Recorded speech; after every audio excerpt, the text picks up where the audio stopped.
નમસ્કાર બાળ દોસ્તો, કેમ છો? મજામાં ને? આપણે આજે ફરી મળ્યા. કેમ છો? મજામાં છો ને બધા? સરસ સરસ. અમદાવાદ જિલ્લા શિક્ષણ સમિતિ પ્રેરિત મિશન પારમિતા અંતર્ગત શિક્ષા દર્શન કાર્યક્રમમાં હું આપનું હાર્દિક સ્વાગત કરું છું. આપણે અગાઉના પીરિયડમાં જોઈ ગયા એ પ્રમાણે હિન્દી CETની પરીક્ષામાં હિન્દીના 10 પ્રશ્નો પૂછાતા હોય છે. દરેક પ્રશ્નનો 1 ગુણ હોય છે. એક પ્રશ્નમાં 4 વિકલ્પ આપવામાં આવે છે અને એમાંથી સાચો વિકલ્પ શોધીને આપણે જવાબ લખવાનો છે. તો આપણે આગળ શીખી ગયા તે પ્રમાણે સમાનાર્થી શબ્દ, વિલોમ શબ્દ, લિંગ પરિવર્તન, પ્રશ્નસૂચક શબ્દ, વિશેષણ, એ બધા પ્રશ્નો કેવી રીતે પૂછાય છે એ આપણે આગળ શીખી ગયા. હવે આજે આપણે વાત કરીશું મુહાવરાની. મજા આવે છે ને બાળકો? મજા આવે છે ને બાળકો? ચલો આપણે હવે શરૂ કરીએ મુહાવરા.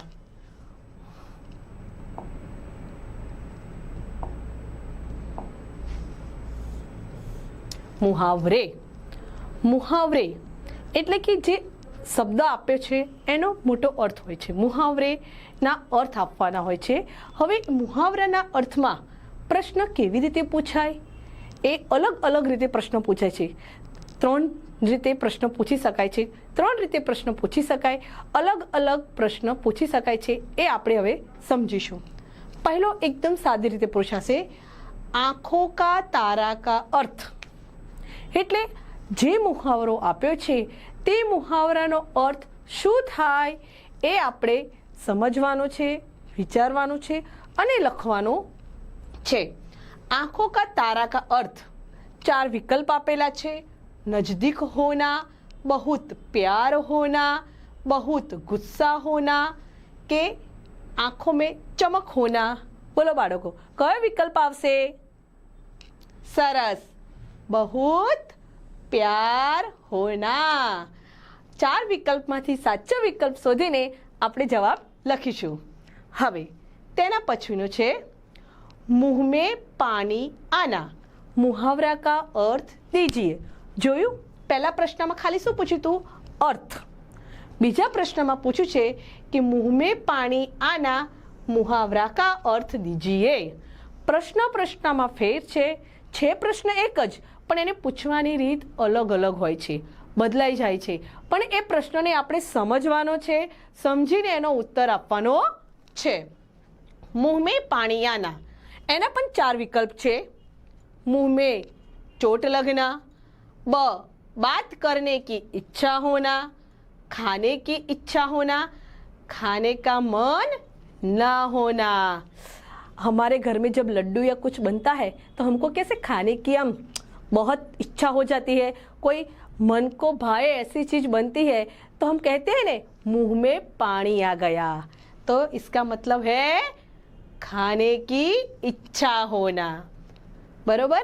तो આનો જવાબ શું આવશે? વિકલ્પ ક, ખાને કી ઈચ્છા હોના. બરોબર ને? સમજાવ્યું બાળકો? અરે વાહ. ત્રીજો છે મુહાવરે કી સહી જોડ પહચાનીએ. હવે આમાં શું કર્યું છે કે મુહાવરો પણ આપ્યો છે. દરેક 4 પ્રકારના અલગ અલગ મુહાવરા આપ્યા છે. તેની સાથે તેનો અર્થ આપેલો પણ છે. પણ એમાંથી સાચી જોડ કઈ છે એ આપણે ટીક કરવાની છે. તો જુઓ, પહેલો છે बात काटना यानी कि बीच में बोलना.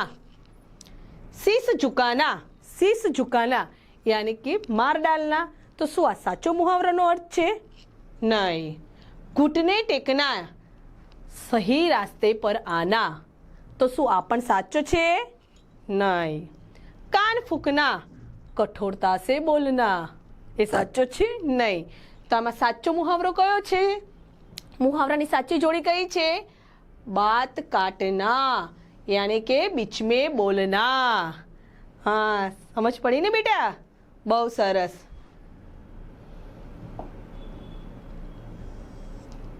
તો આ રીતે મુહાવરામાં આવી રીતે અલગ અલગ પ્રશ્ન પૂછી શકાય છે. જે પ્રશ્ન આપણે સમજવાનો છે અને એનો જવાબ આપવાનો છે. હવે આપણે જોઈશું ગિનતી. તો ગિનતીમાં આવશે પહેલા ગિનતી સહી જોડ પહચાનીએ. આમાં 4 વિકલ્પ આપેલા છે. આ 4 વિકલ્પમાંથી સાચો વિકલ્પ કયો છે એ આપણે ગોતવાનો છે. અહીંયા આપ્યું છે 41 અને લખ્યું છે 45. અંક અને શબ્દ બંનેમાં આપેલું છે, બરોબર. હવે બ માં આવશે 50 અને એ લખ્યું છે 50 છે 25. 36 इधर लिखा है 36 और 49. तो આનો સાચો જવાબ છે 49. બરોબર, સમજ પડી ને બાળકો? હા, તો હવે આપણે જઈશું આગળના પ્રશ્ન પર. 47 को अंक में लिखिए. અમાં આપ્યું છે 17, બમાં આપ્યું છે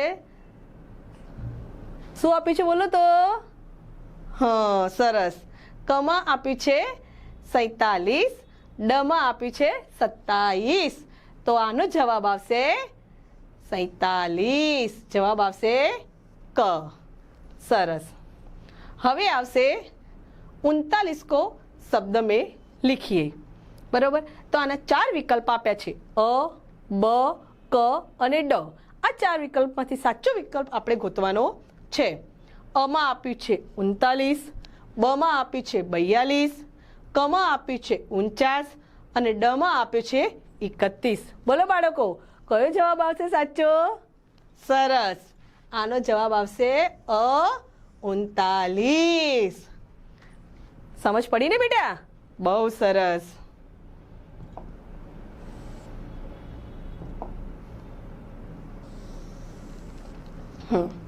હવે બીજો પ્રશ્ન આ રીતે પણ પૂછી શકાય.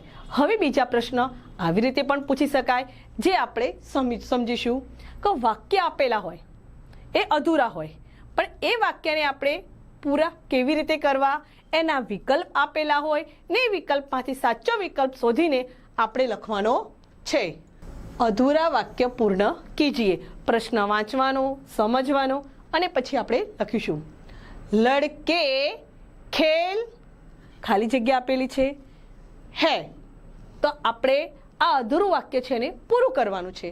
તો આપણે એમાં જોઈશું, લડકે ખેલ રહા હૈ, લડકે ખેલ રહે હૈ, લડકે ખેલ રહી હૈ કે લડકે ખેલ રહા હૈ. બોલો બાળકો, સાચો વિકલ્પ કયો આવશે? હા, સરસ. લડકે ખેલ રહે હૈ. બરોબર ને? સરસ. હવે આપણે આગળ જોઈશું. ये आम का पेड़ है. खाली जगह बहुत आम लगे हैं. वाक्य अधूરું છે. बहुत आम लगे हैं, पर किस पर लगे हैं? उन पर, इनमें, इन पर કે ઉસ પર. તો જ્યારે એ આવે છે ત્યારે એની સાથે ઇન આવે છે. તો આ એ છે તો એની સાથે इन पर આવશે. ये आम का पेड़ है तो इन पर बहुत आम लगे हैं. સમજ પડી ગઈ ને? સરસ. હવે આગળ જોઈશું. જા રહા હું. વાક્ય અધૂરું છે, વાક્યને આપણે પૂરું કરવાનું છે. તો વાક્યને પૂરું કરવા માટે નીચે જે 4 વિકલ્પ આપ્યા છે, નીચે જે 4 વિકલ્પ આપ્યા છે એ 4 વિકલ્પમાંથી આપણે કયો વિકલ્પ આપશે એ આપણે જોઈશું. હમ, વહ, યે, મેં. તો કયો વિકલ્પ આવશે અહીંયા? સરસ સરસ, બોલો. હા, मैं जा रहा हूँ, मैं जा रहा हूँ. સરસ. ખબર પડી ગઈ બાળકો? સરસ. હવે છે रिक्त स्थान को पूर्ति कीजिए. रिक्त स्थान को पूर्ति कीजिए. તો અહીંયા ખાલી જગ્યા આપેલી છે. એ ખાલી જગ્યામાં આપણે કયું વાક્ય આવશે, કયો શબ્દ આવશે, એ શબ્દ આપણે 4 વિકલ્પ આપેલા છે. એ 4 વિકલ્પમાંથી શોધીને આપણે લખવાનો છે. જેમ કે છે અહીં, યહ અરવિંદ હૈ, ખાલી જગ્યા પાસ કિતાબ હૈ. તો યહ આવશે, તેની સાથે શું આવશે? ઇસકે. તો ચલો અહીંયા ઇસકે આપ્યું છે. હા, જુઓ, અમાં છે ઇસકે, उसके, इनके, मेरे। तो આપણે આનો જવાબ આવશે इसके, इसके। तो આપણે જુઓ હવે, यह अरविंद है, इसके पास किताब है, इसके पास किताब है। बरोबर।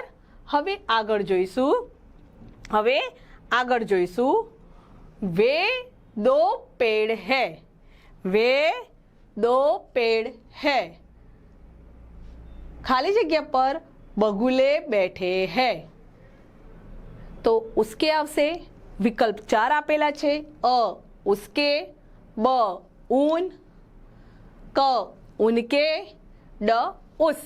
બોલો કયો વિકલ્પ આવશે બાળકો? સરસ, उन। કયો વિકલ્પ આવશે? उन। वे दो पेड़ है, उन पर बगुले बैठे हैं। સરસ। હવે આગળ જોઈશું આપણે, ખાલી જગ્યા ખેલના અચ્છા લગતા હૈ। શબ્દો આપેલા છે નીચે 4 વિકલ્પ, એ વિકલ્પમાંથી આપણે સાચો વિકલ્પ શોધવાનો છે। સાચો વિકલ્પ શોધીને આપણે એનો જવાબ લખવાનો છે। ખાલી જગ્યા ખેલના અચ્છા લગતા હૈ। 4 વિકલ્પમાંથી પહેલો વિકલ્પ છે મેરે, બીજો છે મેં, ત્રીજો છે મેરી અને ચોથો છે મુજે। તો તમે જુઓ, વાક્ય જ્યારે ગોઠવશો ને તમારા મનમાં જ ત્યારે તમને ખ્યાલ આવી જશે। તો મેરે ખેલના અચ્છા લગતા હૈ નહીં આવે, मैं खेलना अच्छा लगता है એ પણ નહીં આવી શકે, मेरी खेलना अच्छा लगता है એ પણ આવી શકશે નહીં, मुझे, हाँ सरस, बहुत सरस बेटा, मुझे खेलना अच्छा लगता है। तो आनो जवाब विकल्प ड आवशे। समझ पड़ी ने बेटा? बहुत सरस। હવે આપણે જોઈશું સંજ્ઞા। સંજ્ઞા, સંજ્ઞા એટલે તો તમને ખબર જ હશે બાળકો, સંજ્ઞા એટલે કે જે નામ છે એને આપણે સંજ્ઞા કહી શકીએ। કોઈ પણ વસ્તુ હોય, પ્રાણી હોય, પક્ષી હોય કે શહેરનું નામ હોય, એને આપણે સંજ્ઞા કહી શકીએ છીએ। તો હવે સંજ્ઞામાં કેવી રીતના પ્રશ્નો પૂછાય છે એ આપણે સમજીશું અને એના જવાબ ગોતીશું। પહેલો જ પ્રશ્ન છે, સહી જોડ પહચાનીએ। પ્રશ્નના એક જ પ્રશ્ન અલગ અલગ રીતે પૂછી કેવી રીતે શકાય, એક જ પ્રશ્ન કેવી રીતે પૂછી શકાય અલગ અલગ રીતે, એ પણ આપણે સમજવાનું છે, એ પણ આપણે ધ્યાનમાં રાખવાનું છે। મહેશ પુસ્તક, તો જુઓ આ જોડી જોવાની છે આપણે। તો મહેશ છે એ પુસ્તક છે, મહેશને પુસ્તક કહી શકાય? ના, તો આવશે સહી જોડમાં આ આવશે નહીં। પછી છે ભારત, તો નદી, તો શું ભારત નદીનું નામ હોઈ શકે? ના, ભારત કોનું નામ છે? આપણા દેશનું નામ છે, તો આ પણ નહીં આવે। રામાયણ ગ્રંથ, રામાયણ, રામાયણને શું આપણે ગ્રંથ કહી શકીશું? હા, રામાયણ એ આપણો ગ્રંથ છે। અહમદાબાદ લડકા, અમદાવાદ છે એને લડકા કહી શકાય? ના, એ આપણા શહેરનું નામ છે। તો આપણે જોઈશું તો આનો સાચો જવાબ સહી જોડી રામાયણ ગ્રંથ છે। બરોબર, સમજ પડી ગઈ ને આપણને? હવે સરસ। તો હવે એવું ને એવું આપણે બીજો પ્રશ્ન જોઈએ, સહી જોડ પહચાનીએ। આમાં આપેલું છે ગંગા નદી, શું ગંગા નદીનું નામ છે? હા, સરસ। પછી આગળનો વિકલ્પ જોઈએ, હિમાલય દેશ, હિમાલય દેશનું નામ છે? ના, હિમાલય તો પર્વત છે। સીતા લડકા, સીતા લડકાનું નામ હોઈ શકે? ના। સરસ્વતી પર્વત, સરસ્વતી શું પર્વતનું નામ હોઈ શકે? ના। તો આમાં સાચો વિકલ્પ કયો આવશે? આહા, સરસ બેટા, તને તો જલ્દી આવડી ગયું।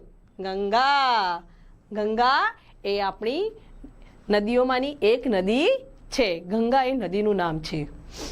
ત્યારબાદ આપણે આગળ વધીશું, સહી જોડ પહચાનીએ। સહી જોડ પહચાનીએ। ભારત લડકી, ભારત છોકરીનું નામ હોઈ શકે? ના। हिरण पक्षी, हिरण जो प्राणी में आता है, एमा पक्षीનું નામ હોઈ શકે हिरण? તો નહીં। હિમાલય પર્વત, સાચી વાત છે, હિમાલય એ આપણો પર્વત છે. એક પર્વતનું નામ છે હિમાલય. પછી છે ગુજરાત દેશ. ગુજરાત એ આપણા રાજ્યનું નામ છે. તો આ પણ જોડી ખોટી છે. આમાંની સાચી જોડી છે હિમાલય પર્વત. તો આમાં વિકલ્પ ક. આમાં વિકલ્પ ક આવશે. બરોબર? શું બચ્ચા ખબર પડી ગઈ ને? સંજ્ઞામાં તકલીફ છે કાંઈ? હવે આવડી ગયું? તો ચલો આપણે આગળ વધીશું.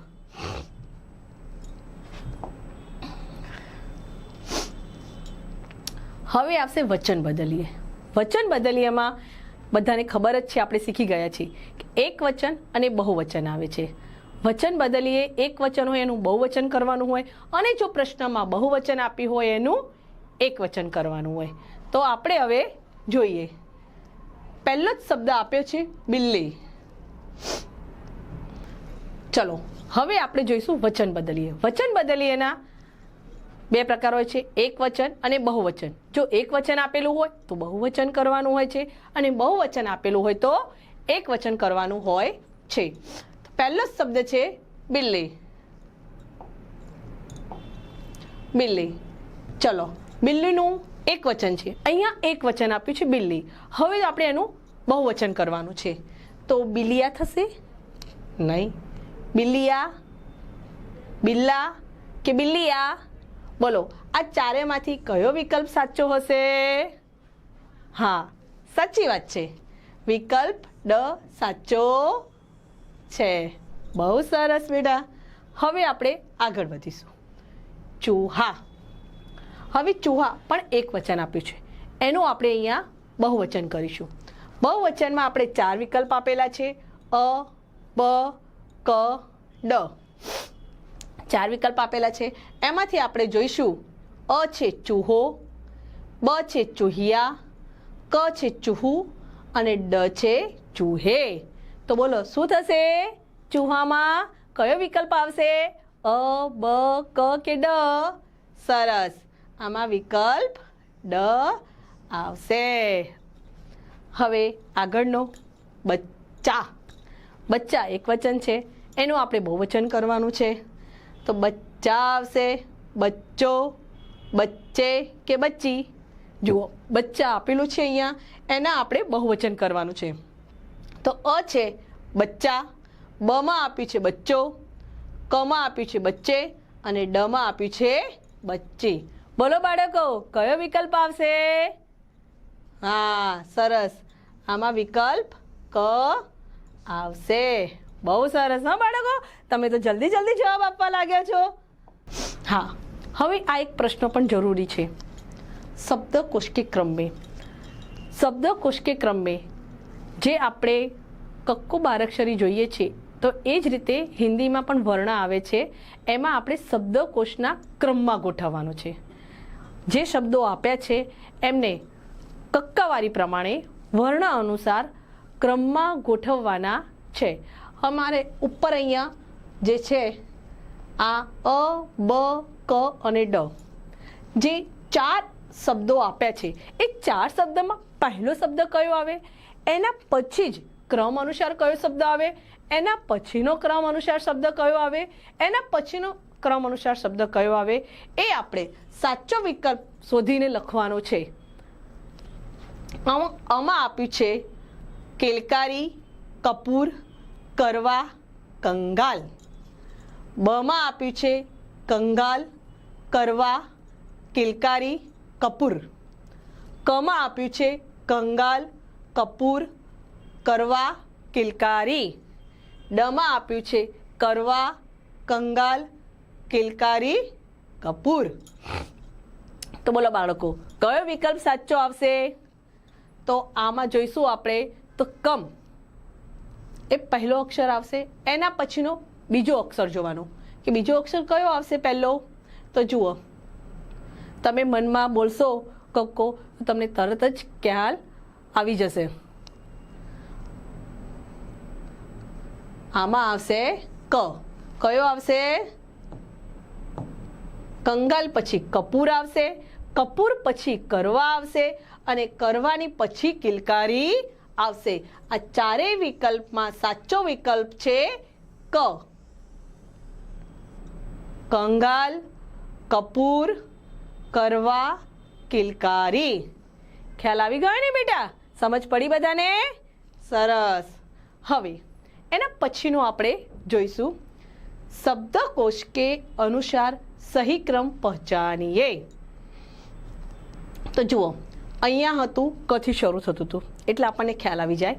કક્કાવાળી પ્રમાણે જોઈએ, આપણે જે બારાક્ષરી પ્રમાણે જોતા હોઈએ છીએ એ પ્રમાણે જોઈએ તો તમારે વિચારવાનું છે મનમાં.